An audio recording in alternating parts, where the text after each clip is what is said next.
Hi అండి అందరికీ welcome back to Jitisha YouTube channel. ఈ వ్లాగ్ నేనైతే జితీష వినాయక చవితి ఎలా చేసుకుందని చూసేయండి. తన బుక్ కూడా తనైతే పోస్ట్ చేసుకుంది. పూజ అంతా అయిపోయి కింద వాళ్ళ నాన్నయాల ఇంటికి వెళ్ళాం.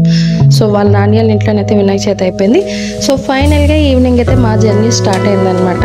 సో మేము ఎక్కడికి వెళ్తున్నాం అనేది మీకు ఒక ప్లేస్ చూస్తే మీకు ఐడియా వచ్చేసి ఉంటుందండి. అదేనండి మా ఇంటికి దగ్గరగా ఉన్న యారాడ బీచ్కి అయితే మేము వెళ్ళాం అనమాట. సో వెళ్తున్నా కానీ రోడ్ అంతా కూడా వినాయకుడి మండపాలండి. అండ్ ఎక్కడ చూసినా DJ songs, light setting. So మొత్తం రోడ్లన్నీ రచ్చ లేపుతున్నారు అనమాట ఆ మ్యూజిక్ వెళ్తాని.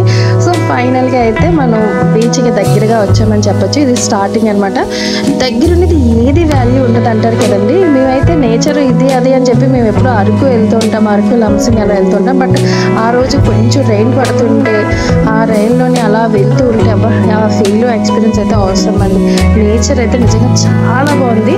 అండ్ ఎడిట్ చేసినప్పుడు కూడా నాకు ఏ క్లిప్పింగ్స్ కూడా తీయాలనిపించలేదండి. అండ్ ఫైనల్గా మేము అయితే బీచ్కి రీచ్ అయిపోయాం. బీచ్లోనైతే ఘాట్స్ ఉన్నారు చూసారా, మనం వెళ్ళి బొమ్మని అనుకునవసరం లేదు, వాళ్ళే తీసుకొని వాళ్ళే అనిపిస్తున్నారు.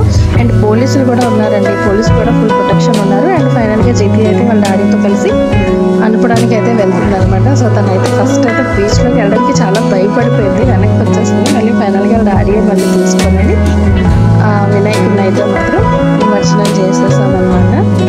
సో అంతా కూడా బాగా అయిపోయింది అనుకున్నాం. బట్ ఆ బొమ్మ అనిపించిన తర్వాత జితీష ఫేస్ చూడాలన్నమాట. వెనక్కి తిరిగి మళ్ళీ ఏడుస్తుంది ఆ బొమ్మ కోసం కావాలి అని. సో అదంతా అయిపోయింది. Next so it's time for introduction అనమాట. మేము దగ్గర వచ్చాము. తీసుకుని ఆంటీ గారు పర్మిషన్ చాలా మంది చాలా హైజీనిక్ వేలో కూడా చేశారు. అండ్ మీరు ఏంటంటే ఖచ్చితంగా ఆంటీ గారు తీసుకుని జితీష టాయ్ కూడా కొనుక్కుందనమాట. అండ్ నెక్స్ట్ టాయ్ కార్లను అయితే మొత్తం బీచ్ అంతా రౌండ్ వేసింది. వర్షంలోనైతే ఫుల్ ఎంజాయ్ చేశారని చెప్పచ్చు. ఫుల్గా తడుచుకుంటూ వర్షంలో కూడా ఆడారు.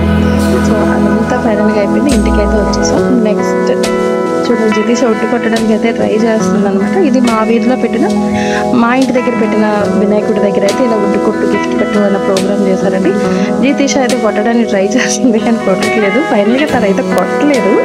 తిరిగి తను వచ్చి ఏం చెప్పిందంటే అక్కడ వాళ్ళు వాటర్ వేసేస్తున్నారు కాబట్టి తను ఉట్టు అనేది కొట్టలేకపోయిందంట, లేదంటే తన ఉట్టి కొట్టేసేదే అని అంట. సో ఇదండి మా వినాయక చవితి అయితే ఇలా జరిగింది. మీకు మా వీడియోస్ నచ్చినట్లయితే please subscribe my channel and like this video. Thanks for watching.